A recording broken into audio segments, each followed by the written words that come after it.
All right, let's unbox the Fortress Power Solo 6.5. This is a 6,500 watt all-in-one inverter, hybrid. It's, I guess, more like off-grid. It can connect to the grid. It doesn't export to the grid, which is fine. I have a fair amount of customers with Schneider / Xantrex 6,000 watt 120, 240 volt inverters out there, and they are starting to age out after 15 years. So I think this might be a great replacement to manage those. Now, I'm jumping ahead, but the XW6048 is a transformer-based inverter. Brilliant at doing loads. But I'm going to run this one through and see if it can do some of the loads that I know the Schneider can do. And then we'll see what happens next. But first, let's unbox this bad boy and see what comes in the box. All right, let's cut it open and see what's in the box. You know the drill. Oops. Switch hands, switch arms. All right, now, of course, I can't really remove the item, but the process here will be quite simple.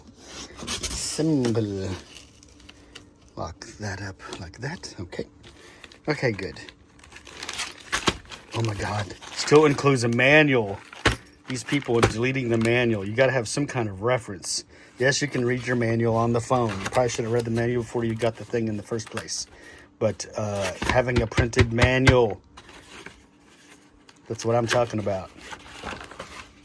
Wi-Fi dongle. Great.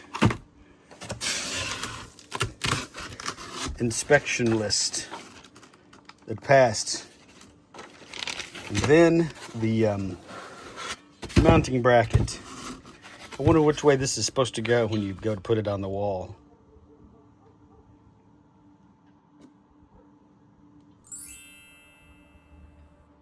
All right, out of the box we have the Solo 6.5. First on the left, lifting handle, spec sheet. Then it has a nice cover to cover the breakers so that they're not touched by someone. You can turn on the grid connection, the load connection, generator connection, battery connection, and then this can be secured. On the right side, PV input switch, the on and off switch of the inverter. Then it has air intake and air exhaust. Similarly on the left side, air intake and air exhaust. This is IP20 rated, which means it has to be indoors. That is fine. That helps with the cost staying low. What's included in the box? Inverter cable, inverter to battery, Wi-Fi adapter, mounting bracket. I mentioned the spec sheet, the inspection sheet before. Some bolts for attaching the bracket and the inverter. Now, look, this is still my favorite thing about this. They still have a nice manual. Nice. Written in English. Here's our spec sheet. And then, of course, what's in the box. This dimensions, it's almost 19 inches by, where'd the other dimension go? Epic fail on my part. Must be another page.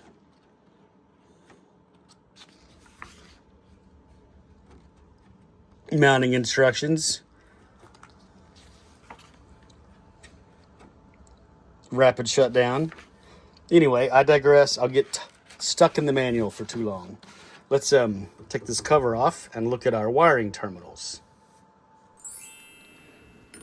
7 screws hold on the cover. Get rid of that for a second. Then let's look at our internals here. We have the neutral of grid is separate from the neutral of load and gen, based on the fact there's an isolator here. I'll measure with the meter in just a second, confirm that. Ground bus bar, grid breaker, load breaker, gen breaker. battery breaker. We have our USB connection and CTs, our Wi-Fi dongle, CAN port, dry contacts, and if you're going to parallel multiple inverters, the daisy chain. Here's our battery terminals, and those bolts are in the package here. And then we have PV1 and PV2. Notice this is different.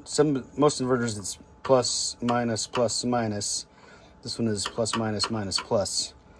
I assume that's because, don't be crazy, they're connected together. So I'll get the meter here in a second and measure if that's true or how they wired this. These are nice Phoenix contact terminals, and I can see the wire is there, which means if I had a problem with this terminal, I could easily get my hands on the Phoenix contact style terminal. And on top of that, we have some knockouts on the sides. 1.5" knockout for a side entry, 1.25", 1.5", 1 inch, 1 inch, 1 inch, 1 inch, 1.5", 1.25". So you can use these to get all of your wires in. I think there's one on the side here too. Yeah, 1.5" on this side.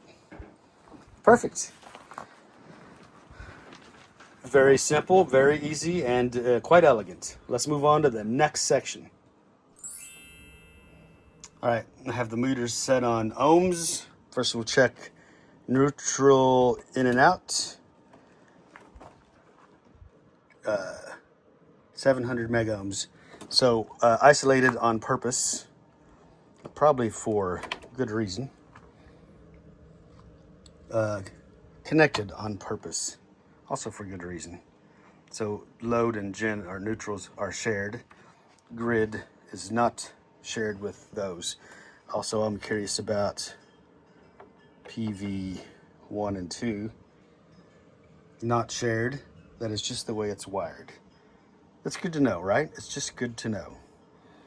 Now, this terminal here will be for 6 gauge elevator. Yep, I will probably use a ferrule there. These Phoenix contact rated terminals don't need ferrules, traditionally speaking, and probably this breaker does not need ferrules as well. But I like using them, so it makes it a little bit nicer. This is also Phoenix contact, doesn't require ferrules. I will use them. I will say this one thing I'm curious about. If this is a 200 amp breaker, why does that battery terminal look like something I'd put 60 or 100 amps on? Very curious. But there's enough room mechanically for the 2-aught lug to fit there, yes. This little screw seems small. But anyway, I digress. I do want to have the power to run certain items with this. Now, here's the beauty of this inverter that's in the spec sheet, and I'm telling you about it right now. This inverter can be configured as 120/240, where I get 120 from this line 1 and 120 from this line 2. I can program this inverter to marry line 1 and line 2, where I can get the entire 6,500 watts from combined in one, not string, but I guess string is the right word. It's not phase, but anyway, yes, I guess we'll call it split phase. One phase together. So yeah. Anyway, we're going to test that. We're going to test and see how this thing does, and then we'll know where to apply its use in real life.